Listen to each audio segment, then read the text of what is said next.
Hello dear friends, welcome back to our and your YouTube channel. In this video I am going to teach you about the future tense, the most important part of the tense. तो आइए दोस्तों शुरू करते हैं future tense, जिसका हिंदी अर्थ होता है भविष्यकाल या आने वाला समय।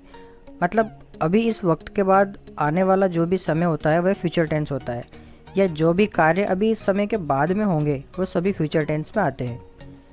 जैसे मैं आज रात में पढ़ाई करूँगा, हम अगले महीने घूमने जाएंगे, वह मुझसे मिलने आएगा, ये सभी। तो दोस्तों इन सभी वाक्यों से हमें पता चलता है कि ये हमें आने वाले टाइम या भविष्यकाल के बारे में बता रहे हैं। तो आइए दोस्तों आगे बढ़ते हैं और इस टेंस को अच्छे से समझने के लिए इसके चारों भागों को डिटेल में स्टडी करते हैं। इस टेंस का सबसे पहला भाग होता है फ्यूचर इंडेफिनाइट टेंस। सबसे पहले इसकी सेंटेंस स्ट्रक्चर की बात करें तो उसमें सबसे पहले होता है सब्जेक्ट, उसके बाद आती है हेल्पिंग वर्ब विल और शेल, उसके बाद होती है मेन वर्ब की फर्स्ट फॉर्म, उसके बाद होता है ऑब्जेक्ट और उसके बाद शेष बचे हुए शब्द।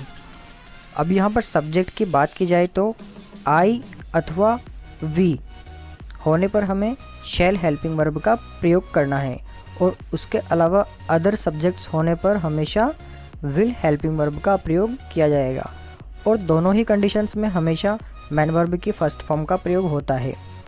उसके बाद इस टेंस के हिंदी वाक्यों की बात की जाए तो उनके अंत में गा, गी, गे आदि शब्द आते हैं जो हमें इस टेंस की पहचान बताते हैं।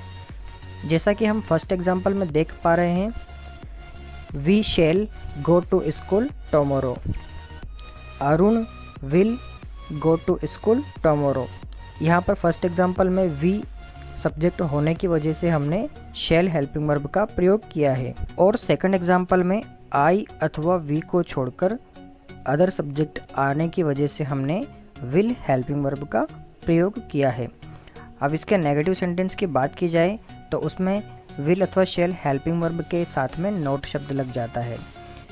Arun will not go to school tomorrow. इसी प्रकार से इसके इंट्रोगेटिव सेंटेंस की बात की जाए तो उसमें विल अथवा शैल हेल्पिंग वर्ब सब्जेक्ट के अकॉर्डिंग सबसे पहले आ जाती है, उसके बाद होता है सब्जेक्ट, उसके बाद होती है मैन वर्ब की फर्स्ट फॉर्म, उसके बाद शेष बचे हुए शब्द will Arun go to school tomorrow, और उसके बाद सेंटेंस के एंड में क्वेश्चन मार्क अथवा प्रश्नवाचक चिन्ह होता है जो हमें इस सेंटेंस की पहचान बताता है। तो दोस्तों इस प्रकार यह कंप्लीट हुआ फ्यूचर इंडेफिनाइट टेंस। इसके बाद आगे बढ़ते हैं और बात करते हैं फ्यूचर टेंस के दूसरे भाग फ्यूचर कंटिन्यूस टेंस की, जिसकी सेंटेंस स्ट्रक्चर में सबसे पहले होता है सब्जेक्ट, उसके बाद हेल्पिंग वर्ब विल अथवा शेल, उसके बाद बी शब्द आता है, और उसके बाद मेन वर्ब की फर्स्ट फॉर्म के साथ में होता है आईएनजी, उसके बाद आता है ऑब्जेक्ट, और उसके बाद शेष बचे हुए शब्द होते हैं। यहाँ पर हमें आई अथवा वी के साथ शेल हेल्पिंग वर्ब का प्रयोग करना है, और बाकी अदर सब्जेक्ट के साथ में विल हेल्पिंग वर्ब का प्रयोग करना है, लेकिन इन दोनों के ही साथ में हमें बी शब्द का प्रयोग करना है। उसके बाद मैन वर्ब के फर्स्ट फॉर्म में आईएनजी लगाया जाता है। इसके बाद इस टेंस के हिंदी वाक्यों की बात करें तो उनके अंत में रहा होगा, रही होगी, रहे होंगे आदि शब्द आते हैं जो हमें इस टेंस की पहचान बताते हैं। जैसा कि हम एग्जाम्पल में देख पा रहे हैं, we shall be playing chess at this time tomorrow. यहाँ पर आई अथवा वी सब्जेक्ट होने की वजह से हमने शैल हेल्पिंग वर्ब का प्रयोग किया है, उसके साथ में हमने लगाया है बी और मेन वर्ब के साथ में आईएनजी। अब इसके नेगेटिव सेंटेंस की बात की जाए तो उसमें हेल्पिंग वर्ब के बाद में नोट शब्द लग जाता है। We shall not be playing chess at this time tomorrow.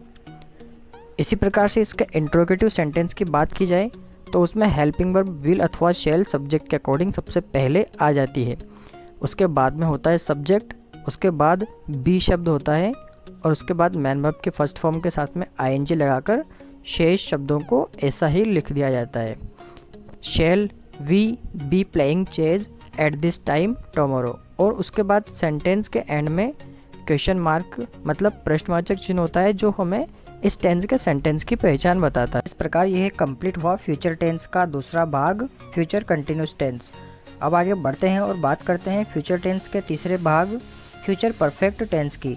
इसकी सेंटेंस स्ट्रक्चर में भी सबसे पहले होता है सब्जेक्ट, उसके बाद होती है हेल्पिंग वर्ब विल अथवा शैल, उसके बाद यहाँ पर आता है हैव शब्द और उसके साथ में होती है मैन वर्ब की थर्ड फॉर्म।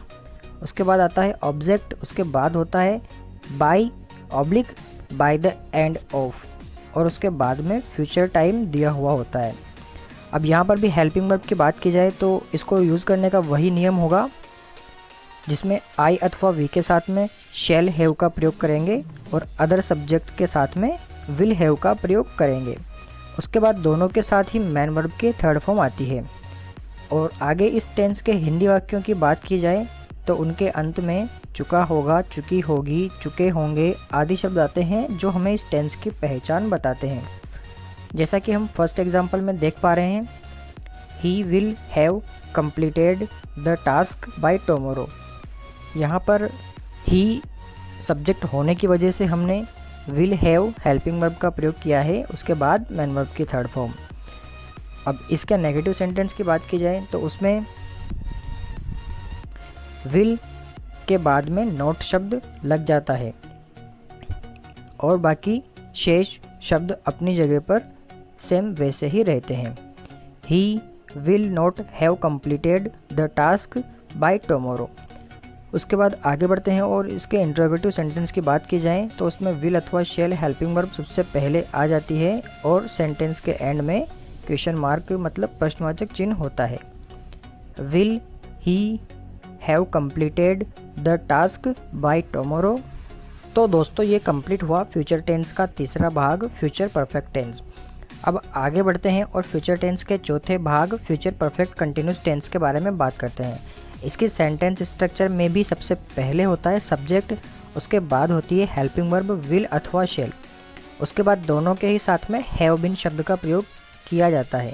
उसके बाद मैन वर्ब की फर्स्ट फॉर्म के साथ में होता है आईएनजी, उसके बाद होता है ऑब्जेक्ट और उसके बाद आता है फॉर शब्द। उसके बाद पीरियड ऑफ टाइम दिया हुआ होता है, मतलब कि पास्ट टेंस का कोई समय दिया हुआ होता है। उसके बाद होता है बाय शब्द और उसके बाद फ्यूचर पॉइंट ऑफ टाइम, मतलब कि भविष्यकाल का कोई एक निश्चित समय दिया हुआ होता है।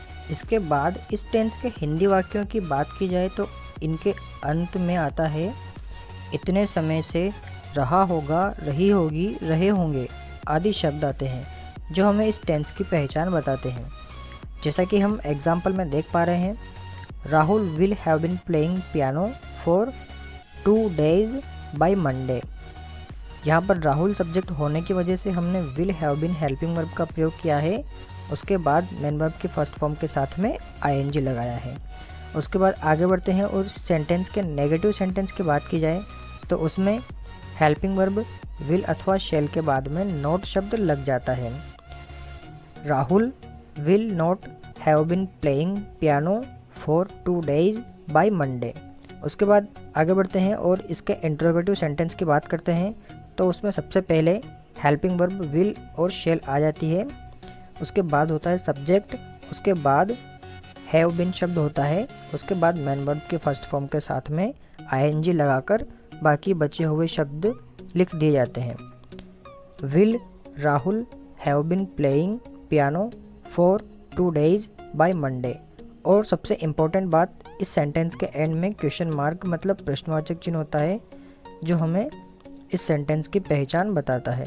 तो डियर फ्रेंड्स, इस प्रकार से हमने बहुत ही आसानी से एक ही वीडियो में पूरे फ्यूचर टेंस को शॉर्ट ट्रिक्स की सहायता से अच्छे से समझ लिया है और आपको समझ भी आ गया है। तो अगर आप इसी तरीके से शॉर्ट ट्रिक्स से अंग्रेजी को ज़्यादा से ज़्यादा सीखना और समझना चाहते हैं तो इस वीडियो को ज़्यादा से ज़्यादा लाइक और शेयर करें और साथ में यूट्यूब चैनल को सब्सक्राइब कर बेल आइकन को प्रेस करें। Thank you so much for watching this video. और चैनल को सब्सक्राइब करना ना भूलें and also don't forget to press the bell icon. Thank you.